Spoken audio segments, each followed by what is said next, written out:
दोस्तों नमस्कार। इस वक्त हमारे साथ मौजूद हैं सीनियर जर्नलिस्ट शादाब रिजवी जी। शादाब रिजवी सर 3 दशक से ज़्यादा समय तक देश के तमाम नामचीन मीडिया हाउसेज में रहे हैं और एक लंबा अनुभव वेस्टर्न यूपी और एनसीआर की पॉलिटिक्स को कवर करने का आपका है। शादाब सर, आपका हमारे चैनल पर स्वागत है। आपको नमस्कार, शुक्रिया और आपका आभार कि आपने समय दिया। धन्यवाद। आज हम कई खास मुद्दों पर बात करना चाहेंगे। सबसे अहम बात यह है कि इस समय यूपी में 9 सीटों पर जो विधानसभा उपचुनाव चल रहा है उसको देखते हुए दिन प्रतिदिन बड़ी तेजी से डेवलपमेंट हो रहे हैं। अचानक आज़ाद समाज पार्टी के मुखिया चंद्रशेखर आज़ाद हरदोई जेल पहुंच जाते हैं और वो वहां पर आजम खान के बेटे अब्दुल्ला आजम से मिलते हैं। इसके ठीक बाद अखिलेश यादव बेचैन हो जाते हैं और वो कुंदरकी में अपने प्रत्याशी के लिए जनसभा के समय दौड़ पड़ते हैं आजम खान साहब के घर की तरफ रामपुर, और वहाँ उनकी पत्नी से मिलते हैं। हालांकि उनकी पत्नी तंजीम जो है बाद में मीडिया से मुखातिब भी होती हैं और वो कहती हैं कि कोई ख़ास मकसद नहीं था, अखिलेश यादव का घर है, वो जब चाहें आ सकते हैं। तो उनके लहजे से एक तरह की नाराज़गी झलकी, चूँकि एक लंबे वक्त के बाद अखिलेश यादव उनके घर गए।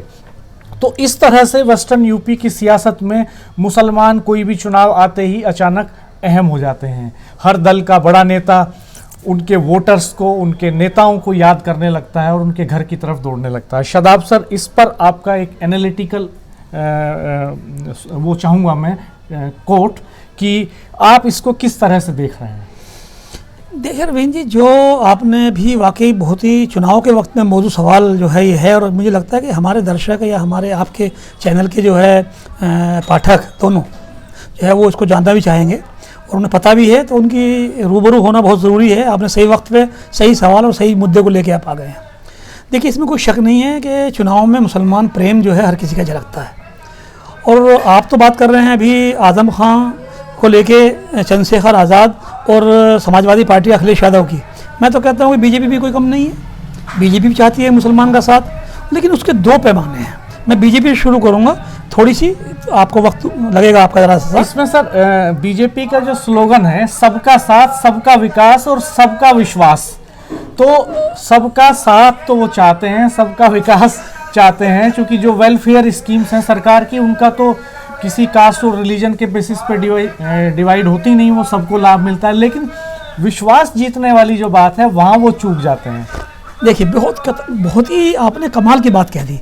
सबका साथ, सबका विकास, सबका विश्वास, ये नारा एक बहुत लंबे वक्त से चल रहा है और उस पर इम्प्लीमेंटेशन भी काफ़ी हद तक वो करने की कोशिश कर रहे हैं, संदेश देने की कोशिश कर रहे हैं। वो बात सही है, क्योंकि 3 पार्ट में से 2 पार्ट पे वो इम्प्लीमेंटेशन करते हैं। जब विश्वास की बात आती है तो वहाँ कहीं ना कहीं वो एक खाई नज़र आती है, वो लोगों को स्पष्ट नजर आती है। मेरा मानना जो लोग बताते हैं और जो लोगों का सीनियरियो में जो बात आ रही है, लेकिन जो अब नया मामला है वो नारा कहीं ना कहीं आपको दिखाई नहीं दे रहा किसी चुनाव में। अब तो कटेंगे और बटेंगे वाला चुनाव जो नारा उनका है, 80-20 आया और अब कटेंगे और बटेंगे वाला नारा जो है ये ज़्यादा चर्चा में है। और इसके तरह तरह के नारे जो हैं अब हमारे सामने आ भी गए हैं, चाहे वो समाजवादी पार्टी की तरफ से, चाहे वो कांग्रेस की तरफ से, चाहे वो दूसरी पार्टियों की तरफ से। कोई जुड़ेंगे, कोई बटेंगे, कोई जीतेंगे, तमाम काउंटर स्लोगन आ गए हैं।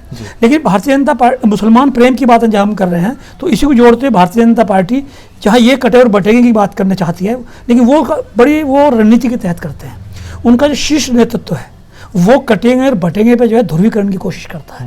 उन्हें पता है कि 80 वो, हाँ बिल्कुल, इस नारे को मैं तो ये कह रहा हूँ, कटेंगे बटेंगे नारे को जो है टॉप टू बॉटम बीजेपी की जो रणनीति है वो सब एक्सेप्ट कर रहे हैं। चाहे उसमें भागवत जी हो, वो अभी मथुरा में जब 7 दिन का उनका समागम हुआ उसमें उनको स्वीकार करके गए। मोदी जी अपने भाषणों में इस बात को कहते हैं और योगी जी ने नारे का याद किया। ये जो टॉप लेवल है ये तो इसको बात करते हैं। अखिलेश यादव तो कहते हैं कि नारे का इजाद तो लैब में हुआ और योगी जी सुटेबल पर्सनालिटी थे, उनको दिया गया, उनके मुंह से ये उछाला गया। हाँ, लेकिन ये बहुत बारीकी है, जनता इसको नहीं जानेगी। जनता तो जिसके मुंह से सुन रही उसकी बात करती है रवीन जी। तो मकसद मेरा ये था, मैं क्योंकि बात ना भटके हम, तो मकसद ये है कि उन्होंने इस नारे को जो है ऊंचा कर दिया, लेकिन उनकी टॉप बॉडी जो है वो कहीं ना कहीं संदेश देनी चाहती है। 80-20 का मतलब वो कहते हैं कि 80% मुस्लिम हिंदू और 20% मुस्लिम, वो ऐसे डिवाइड वाली बात करके कटेंगे और बटेंगे की बात जब करते हैं तो ये संदेश जाता है कि वो 80% को जो है एक तरफ रखना चाहते हैं और 20% को एक तरफ। तो वो ये तो देते हैं संदेश समाज में करने के लिए, वोट के लिए, सियासत के लिए। लेकिन जहाँ धरातल की बात आती है वहाँ उनकी चिंता ये भी होती है कि जहाँ कुछ सीटों पर हम बहुत कम अंतर से हार जाते हैं वहाँ में मुस्लिमों को साथ मिल जाए।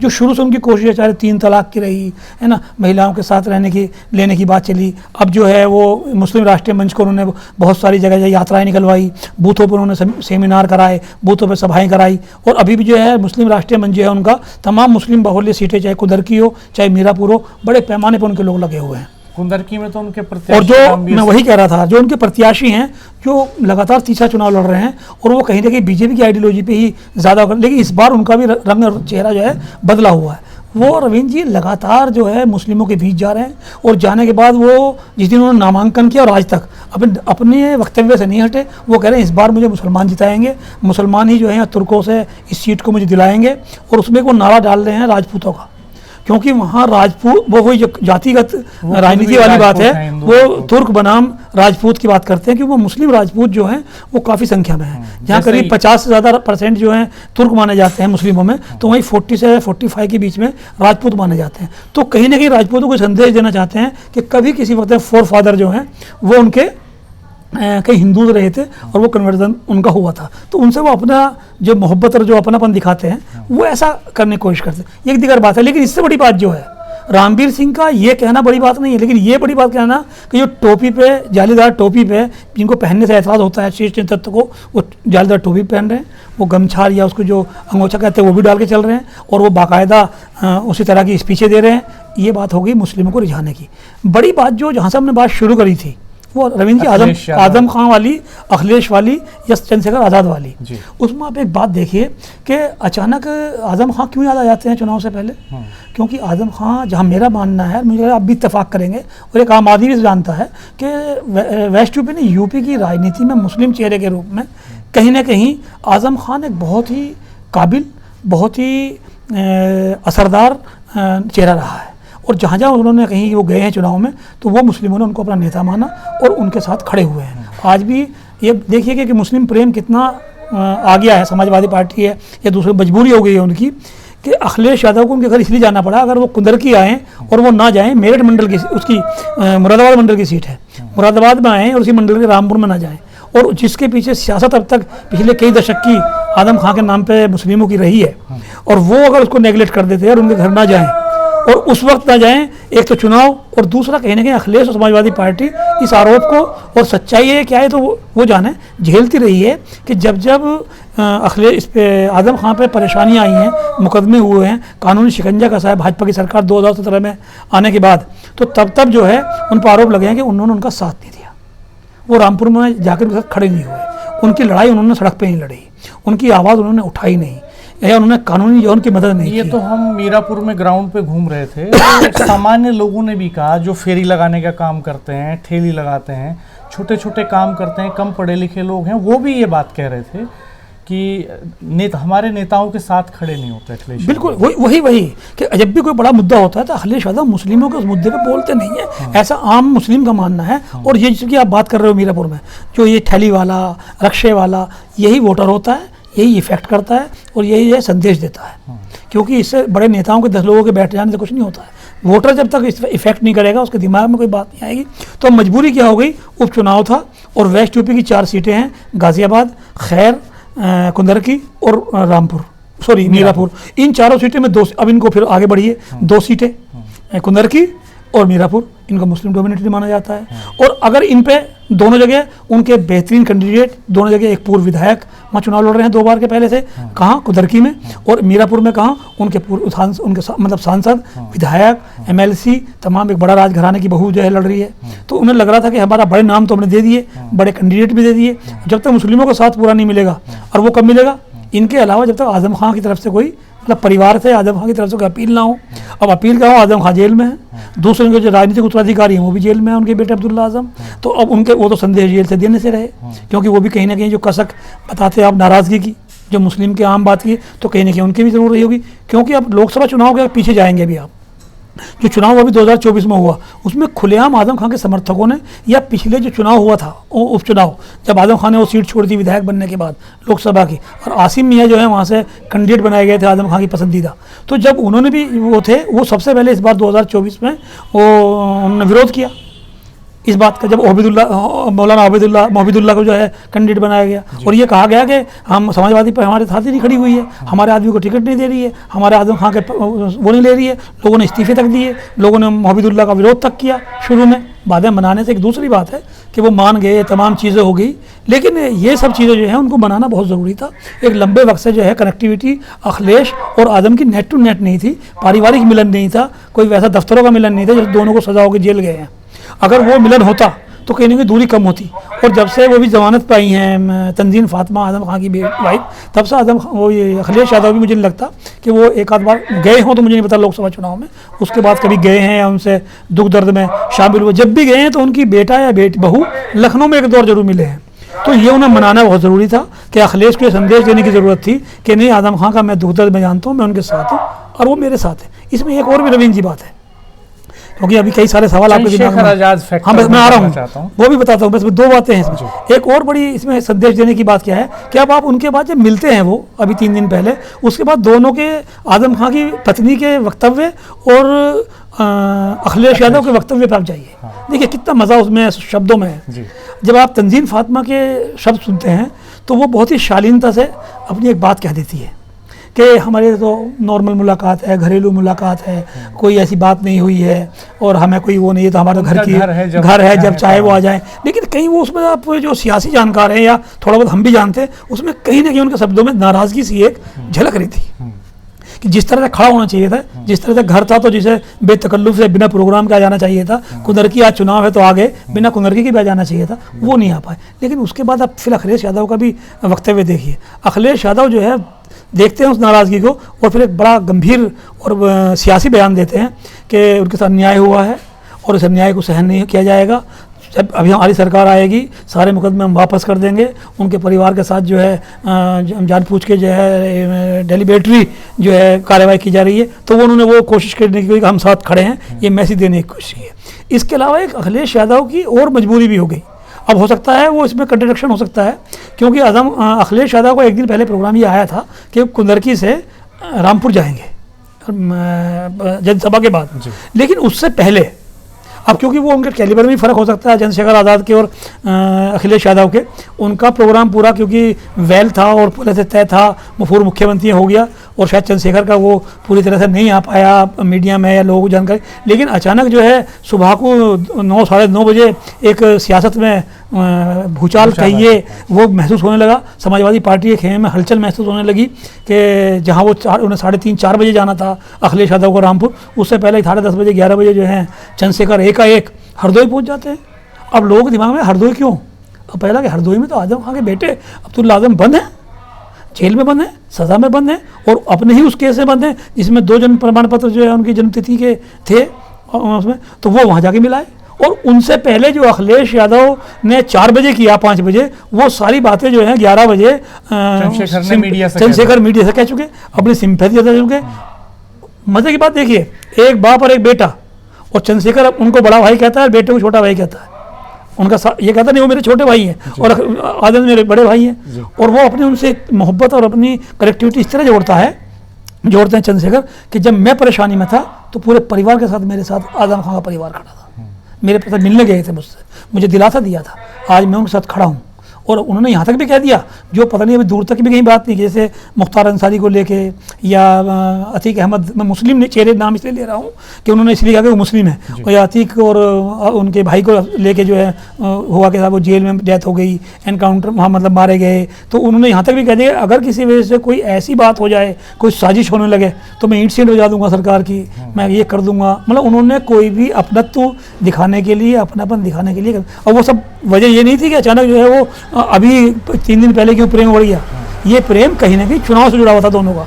ये तो जब हम ग्राउंड पे दलितों में बात कर रहे थे तो कई लोगों ने ये कहा हमसे कि बहन जी की जो सत्ता आई थी वो इस दम पे आई थी कि उनके साथ बहुजन जुड़ा था, और जिसमें हिंदू भी थे, मुस्लिम भी थे, और उन्होंने कहा भी अब बहुजन जो है बहन जी के साथ नहीं है। तो कई 18 साल 20 साल के लड़के लड़कियों ने हमसे कहा कि अब जो है बहुजन चंद्रशेखर भाई के साथ है, उनको भाई जी बोलते हैं, वो भाई जी के साथ है अब बहुजन, और भाई जी मुख्यमंत्री जरूर बनेंगे। हाँ, तो मैं वही कह रहा हूँ, क्योंकि वो चुनाव का जो मोहब्बत और सब जो एक कनेक्टिविटी जो है चंद्रशेखर से बढ़ रही है, और ख़ासकर नंबर 1 पर दलित और फिर मुस्लिमों का एक बड़ा वर्ग जो है उससे जुड़ रहा है, क्योंकि मुस्लिमों के मुद्दे उठाते हैं। तो ये चुनाव का जो प्रेम है ना, जो मुस्लिम याद आए हैं, मकसद वो है मुस्लिम याद आए। और मुस्लिम याद क्यों आए? चुनाव है, और फिर दोनों लोगों को एक दूसरे के हाजिर लगाना कहूँगा मैं, तो मैं ये नहीं कह रहा मोहब्बत में गए, उन्होंने हाजिर लगाई मुस्लिमों का कहीं ना कहीं सिंपैथी हासिल करने के लिए, मुस्लिमों का इस इलेक्शन में अपने साथ साथ हासिल करने के लिए। इसलिए उन्हें लगा कि अगर हम आज जो है वो पीड़ित भी है, एक आम मुस्लिम जो है वो कहीं ना कहीं ये ज़रूर कहता है कि यार आदम खां के साथ अन्याय हुआ, तो वो जो उनकी भावना है उस भावना को भुनाना, मतलब भावना को भुनाने के लिए ईमानदारी से कहीं ना कहीं अखिलेश और चंद्रशेखर का वो था। और मैं तो इसमें मैंने भाजपा जोड़ा है आपके साथ, मैंने अखिलेश और आप तो चंद्रशेखर, मैं तो मायावती जोड़ रहा हूँ, बसपा जोड़ रहा हूँ। इससे आगे आप इसको देखो, वापस जाइए, अभी हमने पिछले कुछ जिक्र किया था मुनकाद अली के बेटे की शादी को लेकर, और उनको साहब उससे पहले हटा दिया गया तमाम पदों से। अब देखिए साहब, इसी मुस्लिम प्रेम की वजह से जहाँ उन्होंने दलितों के खिलाफ कार्रवाई की शादी में जाने पे, मुस्लिमों पर शादी पे जाने पे हुई थी, तो ये प्रेम इलेक्शन ही था बसपा का, किसी ने मुस्लिम पर कार्रवाई नहीं की। और मुनकाद जी को फिर से कोई जिम्मेदारियाँ देनी शुरू कर दी गई, फिर से ये जरूर है कि पश्चिम से हटा के पूरब की तरफ ले जाया गया, गोरखपुर साइड में उनको जो है जिम्मेदारी दे दी गई है। तो ये तो बड़ी बात है ना, वो यही चाहते हैं कि अगर आज ये संदेश और चला गया कि मुस्लिम जो हैं वो बिल्कुल ही जो है उन पर कार्रवाई हो रही है, खाफा हैं, तो जो मुसलमान मेरे से छिटका है 12, 14, 19, 22 और 24 में बसपा से, वो तो बिल्कुल ही ख़त्म हो जाएगा। मीरापुर चुनाव और कुदर के चुनाव और दूसरे चुनाव जो हैं सर पे, तो उन्होंने भी जो है कहीं ना कहीं देर आए दुरुस्त आए, वो किया सब कुछ। संदेश जाने के बाद उन्होंने भी कहीं ना कहीं मुसलमानों को साथ देने की कोशिश की है।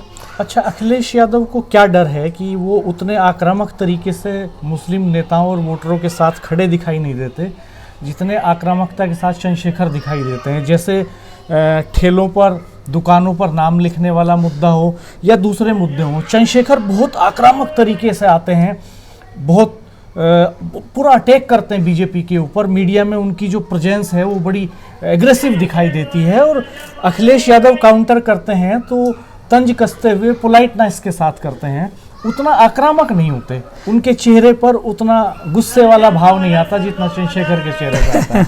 बहुत ही सही बात कही आपने। देखिए, अखिलेश यादव के नारे बदल गए। एक वक्त जो है माई हुआ करता था, और माई से कहा जाता था मुस्लिम यादव के नाम से, और मुस्लिम उनकी प्रायोरिटी थी। आज मुस्लिम उनकी प्रायोरिटी तो है, लेकिन उन्हें ये भी पता है कि मुसलमान जाएगा कहाँ। बसपा में उनका खुद अपना जो वोट बैंक का जनाधार है वो खिसक गया है, भाजपा पे जा नहीं सकते। एक पार्टी के सीनियर लीडर से मेरी बात हो रही थी, उन्होंने कहा कि अखिलेश यादव ने इसका तोड़ निकाला कि वो जब रोज़ा इफ्तार पार्टियों में जाते थे तो जालीदार टोपी लगानी पड़ती थी वहाँ पे, और टोपी का जो फोटो है वो वायरल होता था। बीजेपी की जो ट्रोल आर्मी है, आईटी सेल है, वो उन तस्वीरों को वायरल करती थी चुनाव के वक्त में, और जैसे एक टैग लगा था मुलायम सिंह जी के ऊपर, मुल्ला मुलायम, वैसा टैग अपने ऊपर नहीं चाहते अखिलेश, तो इसलिए उन्होंने लाल टोपी, जो सपा की टोपी है, वो स्मार्ट हैं, विदेश में पढ़े हैं, अच्छे काले घने बाल हैं उनके, दिखने में अच्छा लगते हैं, तो लेकिन उसको परमानेंट रख लिया अपने टोपी को सिर पे, हटाते नहीं है कभी भी। तो एक तो ये संकट खत्म हो गया कि अब जालीदार टोपी पहनने की जरूरत नहीं पड़ेगी। तो क्या ये इसमें ये कोई लॉजिक बनता है? बिल्कुल नहीं, लॉजिक है ये, क्योंकि आपने देखा होगा जब जब भी इनके जो 80-20 वाला नारा भाजपा लाती है ना, तो वो उन पर असरदार कर जाता था। जब भी वो टोपी और वो जगह चढ़ते थे, उन्हें कहते थे मुस्लिम, जैसे मतलब उनको मुल्ला मुलायम कहा जाता है इनके फादर को, तो इनको भी ये कहा जाता है कि समाजवादी पार्टी जो है वो कहीं ना कहीं मुसलमानों की पार्टी है। मुसलमानों का बड़ा हिस्सा जो समाजवादी पार्टी के साथ पहले भी था और आज भी है, तो मुसलमान, इसमें कोई शक भी नहीं है। यादव तो उतनी संख्या में है नहीं, तो उन्होंने इसलिए अभी समझा कि जब यादव में भी कहीं बिखरा होना शुरू हुआ, और मुसलमान अभी मेरे तेरे साथ ऐसे का ऐसा ही है, मुसलमान में कोई ऑप्शन है नहीं। कांग्रेस बिल्कुल बहुत कमज़ोर हो गई थी, जो अब लोकसभा में कहीं ना कहीं उभरी है। बसपा जो है वो अपना जनाधारी अपना खुद खो चुकी थी, तो मुसलमान उनको कहाँ तक बैक करेगा। भाजपा में वो जा नहीं सकते, तो उनके पास विकल्प कोई यहाँ था नहीं है। और स्टेट की बात अलग हो गई कि कहीं कहीं वहाँ भी क्या है, वो क्षेत्रीय पार्टी के साथ जुड़ा हुआ है मुसलमान, तो यहाँ भी अखिलेश के साथ ये था। तो अखिलेश ने क्या किया कि एक तीर से दो शिकार ये किए कि एक तो उन्होंने अपना पीडीए लिया है, माई को हटा दिया, और पीडीए में क्या हुआ कि उन्होंने जो है मुस्लिम तो उसमें हैं, और मुस्लिम में भी जब आता है तो उसको जो है अल्पसंख्यक के नाम पे अब कहते हैं, मुस्लिम नहीं कहते वो, है ना, वो पिछड़ा, दलित और अल्पसंख्यक की बात करते हैं। हाँ, पीडीए हो गया है वो। तो मुस्लिम मजबूरी उनके साथ में लगा हुआ है, तो वो चाहते हैं कि मुस्लिम तेरे साथ है ही है, तो तू दूसरे लोगों को जोड़ना जो है, और उनमें एक ऐसा भ्रम कह सकते हैं, सच्चाई कह सकते हैं, आंकड़ों की सच्चाई कह सकते हैं कि जो अभी लोकसभा का चुनाव हुआ उससे पहले उन्होंने पीडीए का नारा दिया, और जब लोकसभा का चुनाव हुआ, सच्चाई कुछ भी हो, वोट तो मिला, मिला, वो चाहे कैसे भी उनकी मिला, सीटें बढ़ी, है ना, तीसरी सीटें बड़ी बढ़ी पार्टी और बने रिकॉर्ड सीट बढ़ी। तो उन्हें लगता है कि मेरा ये नारा कहीं ना कामयाब हो कहीं गया। काम हो गया। और कांग्रेस के साथ आने के बाद जो उनको एक डर था कि मुसलमान जो है वो कटता है या कट रहा है मुसलमान उसके नाम पे, वो फिर उनको मिल गया, क्योंकि कांग्रेस को मिला या उनको मिला तो इंडिया को ही है। तो इसलिए वो ये चाहते हैं कि मुसलमान जो है मेरा बरकरार रहे, और दूसरे जो मेरे एडिशनल वोटर हैं, वो चाहे दलितों का एक बड़ा हिस्सा हो जो कि लगातार आगे ले जा रहे हाँ, हैं, जो इस अति समय पिछड़ों का लोग बेचैनी है में जो बेचैनी में जिन्हें कोई बात नहीं कह पा रहा, उनको वो कहीं ना कहीं कनेक्ट होने की बात करते हैं। अन्य वो लगातार देखते हैं कि वो अपने प्रदेश अध्यक्ष जो है या दूसरे जो बड़े पदाधिकारी हैं, वो कहीं ऐसे जातिगत आधार पर उनको नियुक्ति दे रहे हैं जो कहीं ना कहीं उनकी पार्टी को मजबूत करे। हालांकि मुसलमान उनका बेस है, लेकिन मुसलमान को बेस के साथ जो उनके पौधा चलता है, शाखें जो फूट रही हैं, वो चाहते हैं कि वो हरी है। दरअसल सत्ता में हिस्सेदारी की जो सबसे ज्यादा बेचैनी इस वक्त है वो दलित और मुस्लिम में में है। बिल्कुल, वो उनका ये दर्द झलकता है कि हमारे नेता हार जाते हैं, सरकार नहीं बन पा रही है कोई ऐसी जो उस हिसाब से हमारे वेलफेयर के लिए काम करे, और एक जो सिक्योरिटी वाला फील होता है, सवाल वहाँ होता है। कल मैं दलितों के बीच में था तो वो भी यही सवाल उठा रहे थे, और मुस्लिम्स भी सिक्योरिटी वाला सवाल उठाते हैं। एक बुजुर्ग मुस्लिम ने तो मुझसे ये कहा हालांकि कि इस वक्त सबसे ज़्यादा अपराध हो रहा है। हाँ, उन्होंने कहा किसी को भी उठा के मार दिया जाता है, आम लोग भी मार देते हैं, भीड़ मार देती है, कहीं पुलिस मार देती है, और सिक्योर नहीं है। ऐसे जुल्म ज्यादती हो रहे हैं, अपराध का पैटर्न चेंज हो गया पूरा। वो ये भी कह रहे थे कि भाई रोड होल्ड अप बंद हो गया तो खाते से पैसे उड़ाने लगे। हाँ, लोगों के घर बैठे लोगों के खाते से, बोले गरीब लोगों के खाते से पैसे उड़ जा रहे हैं। रविंद्र जी, जो आपने बात किया मुस्लिम बुजुर्ग की बात कर रहे हैं, इत्तेफाक देखिए, मैं आज जो है चंद घंटे पहले कल शाम की बात कर रहा हूँ, जो है मंगलवार की शाम के 6:30-7 बजे के आसपास की, आपका उस टाइम मेरी आपसे बात भी हुई थी फ़ोन पे। तभी उद्योगपति मेरठ के बड़े वैश्य समाज से और पॉलिटिक्स में दखल रखने वाले, वो मुझसे खुद पूछ रहे हैं, भाई साहब क्या अपराध बढ़ गया ना? तो एक ये बात तो बढ़ी है, इसमें कोई शक नहीं है। और जो लोग मुसलमान उसमें क्या है, उसे अपने ऊपर ले लेता है कि अपराध बढ़ने की बात और उसके जो एक्शन की बात है, वो कहीं ना कहीं उस पर ये कहता है कि हमें प्रताड़ित किया जा रहा है, हम हैं या नहीं हैं। तो ये तो बात होगी। तो इसलिए इन्हीं चीज़ों को समाजवादी पार्टी हो, आज़ाद समाज पार्टी हो, वो इन मुद्दों को जो है आज़ाद समाज पार्टी इसलिए उठाती है कि उसको जोड़ना है, और अखिलेश यादव थोड़ा इसलिए नरम होते हैं कि उनको सिर्फ बचा के रखना है। अच्छा, इसमें एक और मैं आपसे जानना चाहता हूँ, ओवैसी भी एक फैक्टर है। हाँ, वो वकील हैं, उनको यहाँ गांवों में लोग बैरिस्टर साहब कहते हैं, नई पीढ़ी के लोग। और पुराने जो बुजुर्ग हैं वो बालिस्टर साहब कहते हैं, यहाँ बालिस्टर ही कहते हैं। जी, हमारे बैरिस्टर को अपभ्रंश है उसका। तो वो कहते हैं कि बालिस्टर साहब जब दहाड़ते हैं संसद में हमारे हकों के लिए तो हमें अच्छा लगता है, कोई और नेता उस तरह से मुखर तौर पे बोल नहीं पाता। तो ये जो आवाज़ उठाने वाला इशू है, आप सही कह रहे थे कि ये इस द्वंद्व में, ये ट्रायंगुलर सीन में फंसा हुआ है इस समय ये वोटर। बिल्कुल। तो और तीनों सेगमेंट, और यहाँ तक भी बीजेपी भी कोशिश कर रही है कि भाई वोट तो कम से कम ले लिया जाए। तो आपको क्या लगता है कि ये जो उपचुनाव हैं, इसमें इसका माइलेज किसी को मिलने जा रहा है, या इस चुनाव में मुस्लिम वोटर बिखर जाएगा? क्या मुसलमान एक वोट बैंक है? क्या मुस्लिमों में जातीय डिवीज़न नहीं है? वो रिलीजन के नाम पे यूनाइट हो सकते हैं कहीं, या इश्यूज़ के नाम पे रिलेट हो सकते हैं, या पीडीए के नाम पे वो एसोसिएशन बना सकते हैं और यूनाइट हो सकते हैं? देखिए रविंद्र जी, मुस्लिम जो है वो रिलीजन के नाम पे 90% इकट्ठा होता है। कास्टिज्म के नाम पे कुछ जगह अपवाद छोड़ दें, उन्हें कैंडिडेट का हिसाब हो सकता है, दूसरी चीज़ है, अन्य वो मुस्लिम जो है वो रिलीजन के नाम पे ही इकट्ठा होता है। कास्ट उतनी इफेक्टिव मतलब अब होनी शुरू महसूस कभी हुई है। हाँ, हुई है कुछ टाइम में। मैं गाँव में घूम रहा था तो मैंने देखा ही विधानसभा का चुनाव है, छोटा चुनाव है पार्लियामेंट के मुकाबले, तो गाँवों में जो आपसी रंजिशें हैं वो भी एक रोल प्ले करती हैं। बिल्कुल। फला नेता, जैसे एक पार्टी के कैंडिडेट के पास में खड़ा हुआ था, वो मुझे पहचानते नहीं थे, तो 2 लड़कों ने आके कहा कि साहब मीटिंग जो है उनके घर में हो गई, तो इससे दूसरा पक्ष नाराज है और वो दूसरी पार्टी की मीटिंग कराना चाह रहा है। तो ऐसे social contradictions daily routine life में वो लोकल होते हैं, लोकल में आ जाते हैं। लेकिन अब अभी इसको थोड़ा सा देखिए, वो डाइल्यूट हो जाते हैं। हाँ, डाइल्यूट हो जाते हैं। रिलीजन और कास्टिज्म वाली बात आई है। अभी मैं बहुत एक छोटी सी मिसाल देता हूँ, बाकी जो सवाल है उस पर आगे बढ़ेंगे। जब अभी कभी सरकार बनती है स्टेट में या केंद्र में, और फिर ये होता है कि साहब वहाँ कैबिनेट बननी है, और कैबिनेट में जब वो होता है कि सीटों का बंटवारा पद उनका मंत्रालयों का, तो उसमें होता क्या है कि जब हिंदूज़ का नाम आता है, जो आप भी देखते होंगे और मैं भी महसूस कर रहा हूँ और मैं भी लंबे टाइम से देख रहा हूँ, तो उसमें होता है साहब आपने ब्राह्मण एक दो ले लिए हैं, जाट एक ले लिया है, गुजर एक ले लिया है, वैश्य दो ले लिए हैं, है ना, इस तरह कास्टिज्म होता है ना। लेकिन जब मुस्लिम आते हैं तो उसमें होता है 4 मुस्लिम ले लिए हैं, उसमें नहीं आता एक पठान ले लिया है, एक सैयद ले लिया है ना, एक अंसारी ले लिया है, एक सैफी ले लिया है, ऐसा कहीं नहीं आता। तो क्योंकि वही रिलीजन को मतलब वरीयता दी जाती है, तो वही वरीयता जो है मुस्लिम की यूनिटी है वो उनके खान पान से लेकर और सियासत तक में होती है। क्योंकि मुस्लिम का जैसे नमाज की बात है, खाने की बात है, तो सामूहिक खाना खा लेते हैं, एक गिलास में कई लोग पानी पी लेते हैं। ऐसे अगर हम लोग 3 लोग खाना खाएंगे तो एक गिलास पानी पी लेते हैं, मतलब मुस्लिम्स में। ऐसी नमाज में क्या होता है कि वहाँ हर को साथ पढ़ लेता है, ये नहीं कि शिव मंदिर में फला जाएंगे जो ये लोग मानते हैं मुस्लिम। वही मामला नमाज का, वहाँ आप खड़े हो सकते हैं, वहीं नौकर खड़ा हो जाता है बराबर में, वहीं मालिक खड़ा हो जाता है, जहाँ जगह होती है। मैं थोड़ा सा आपको अलग उससे एक सवाल हट के पूछना चाह रहा हूँ, हो सकता है मैं मिस कर जाऊँ, अहम सवाल है। एक परसेप्शन है ये, मैं आपसे जानना चाहता हूँ, ये परसेप्शन है या रियलिटी है, ये मिथक है या सत्य है या तथ्य है कि जब इलेक्शन होता है तो कहते हैं कि उससे पहले का जो जुमा होता है वो बड़ा अहम होता है, और उस पर जो नमाज होती है उस पर एक संदेश दे दिया जाता है कि भाई कैसे यूनाइट होना है, किस तरफ जाना, ऐसा कुछ इसमें सच्चाई है? ये मिथक है। अच्छा। लेकिन हाँ ये ज़रूर है, जैसे कभी कभी जैसे नमाज, जुमे की नमाज में क्या होता है कि वो एक स्पेशल विशेष नमाज मान लेते हैं, है ना। बाकी तो 5 वक्त की नमाज होती है, जो मैं आपको बताता हूँ, जो मैं जानता हूँ, उस पर हर कोई नमाज पढ़ने की कोशिश करता है सप्ताह में एक बार। उसमें कभी इस तरह के मतलब 99.9% कोई अपवाद कहीं कर दे, अलग बात है कि चुनावी संदेश मैंने नहीं सुने कभी, मैं भी नमाज पढ़ता हूँ।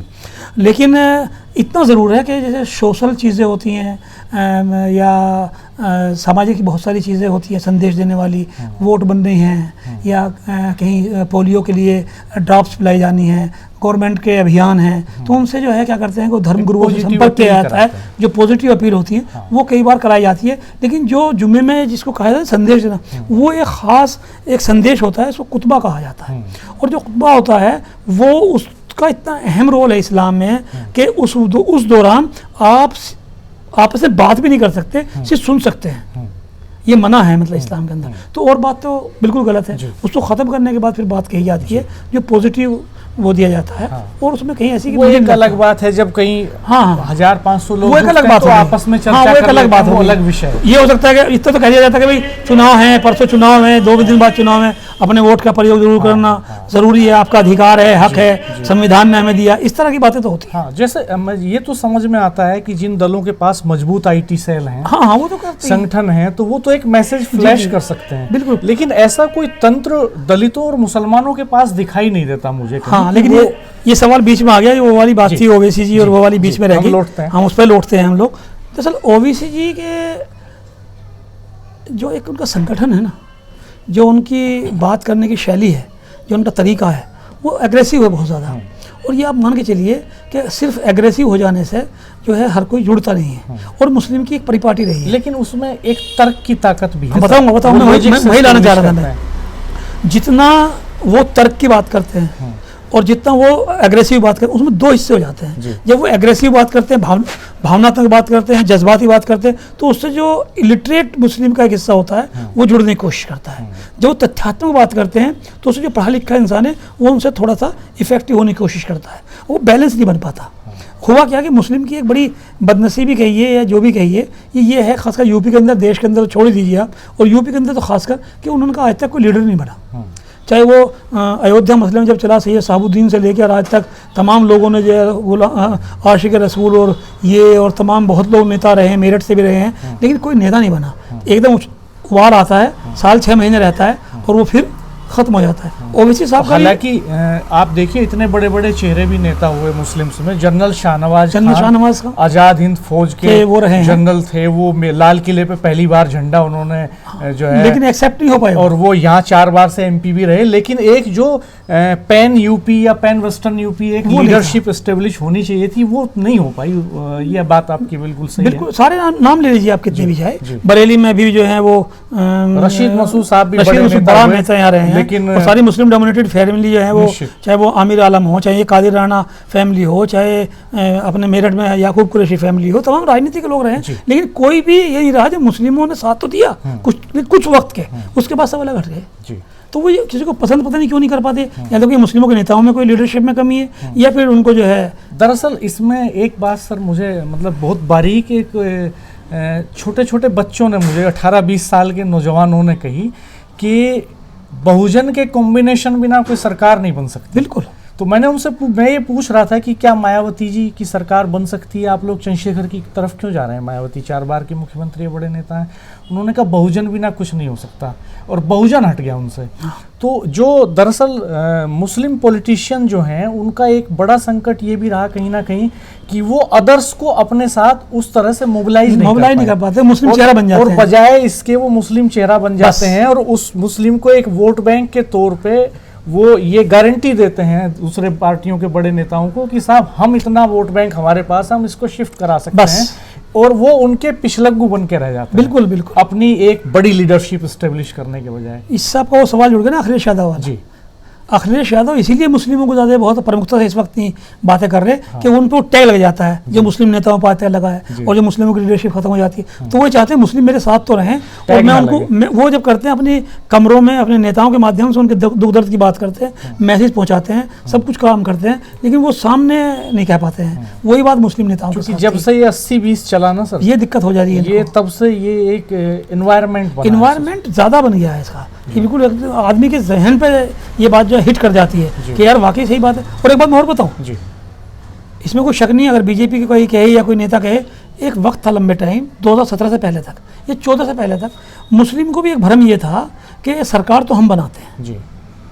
मुस्लिम को एक भ्रम था कि सरकार हम बनाते हैं, उनका ये भ्रम भाजपा ने तोड़ा, जो 80-20 की बात करी, जबकि मुसलमान का जो ओहदा था, जो मुसलमान का वजूद था, वो किसी सियासी तराजू में एक बैलेंस के रूप में था, जो कहते हैं ना ऊपर जो बैलेंस होता है, क्योंकि इधर भी बांट रखा है, सामान रखा है, तो बांट ज़्यादा हो या सामान कम हो तो वो ऐसे होता था, और जिधर इधर जब वो बैलेंस लग जाता था मुसलमान का 15% 17% का, तो वो नीचे आ जाता था। तो मुसलमान जिसके साथ लग जाता था, क्योंकि जो डिवाइड जो था 80 में से डिवाइड होता था ना, उसमें से 80 में से जिसके साथ एक तरफ 52 हो गया, उस 80 में से एक तरफ 48 रह गया, तो 52 वाला अप हो गया, मान लो 52 बीजेपी है, तो वो 48 वाले के साथ जो है मुस्लिम का बैलेंस लग गया, तो वो बाहर से जाके पहुंच गया, वो जीता था। मुसलमान के भ्रम रहता था, भाजपा ने वाकई तोड़ दिया उनका कि तुम सिर्फ बैलेंस हो, गलत फहमी मत रहो, अपना सामान हो ना बांटो।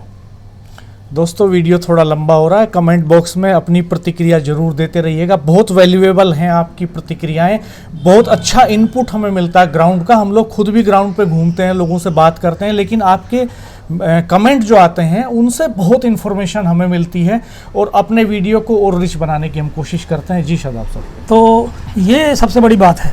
तो इसलिए क्या है कि आज की तारीख में मुस्लिम प्रेम सबको चाहिए, चाहे वो बीजेपी हो चाहे दूसरी पार्टी हो, लेकिन इस मुस्लिम प्रेम को कितना चाहिए, वो चाहिए होता जितना जिसके लिए यूज़ है। जैसे आटे में नमक, जैसे सब्ज़ी में नमक, ये मुसलमान जो है नमक है, जायका तो उसके आने से साथ में है, जो मैं मानता हूँ, जो मैंने महसूस किया, लोगों से बात करी, लेकिन 100% उसको जो है वो साथ तभी ले पाते हैं कि मुझे लगता है कि बिल्कुल सियासी तौर पे फ़ायदा होगा, और वो फ़ायदा 100% होता है गैर बीजेपी के दलों को।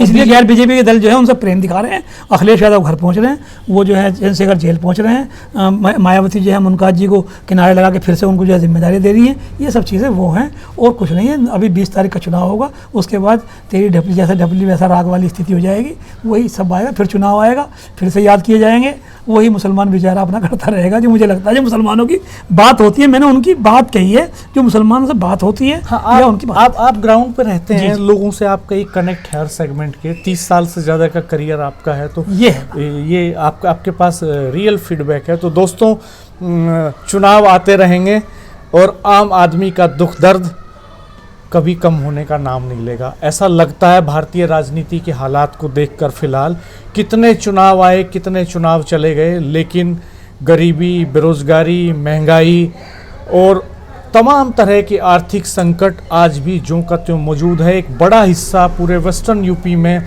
जो दिल्ली से महज 50, 60, 70, 80, 100 किलोमीटर की दूरी पर जो शहर हैं, मीरापुर जो कॉन्स्टिट्यूएंसी है 100-120 किलोमीटर के दायरे में है देश की राजधानी दिल्ली से, लेकिन पूरे इलाके में ऐसे ऐसे परिवार हमें मिल रहे हैं जिनके पास सरकारी योजनाओं का लाभ भी नहीं पहुंच रहा है, विधवा पेंशन तक नहीं मिल पा रही, राशन मिल रहा है तो राशन डीलर उसमें कटौती कर ले रहा है, अनएम्प्लॉयड यूथ बड़े पैमाने पर मिल रहा है, 5वीं 7वीं 8वीं करके पढ़ाई छोड़ने वालों की संख्या बड़ी है।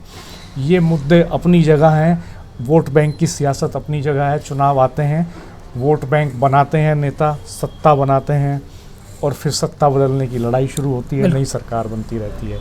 आप अपना रिएक्शन दीजिएगा, चैनल को सब्सक्राइब कीजिएगा, बेल आइकन प्रेस कर दीजिएगा, नोटिफिकेशंस ऑल कर दीजिएगा, वीडियो मित्रों के साथ शेयर कीजिएगा और हम जल्द फिर हाजिर होंगे एक नई चर्चा के साथ, एक नई वीडियो के साथ। तब तक के लिए नमस्कार। नमस्कार।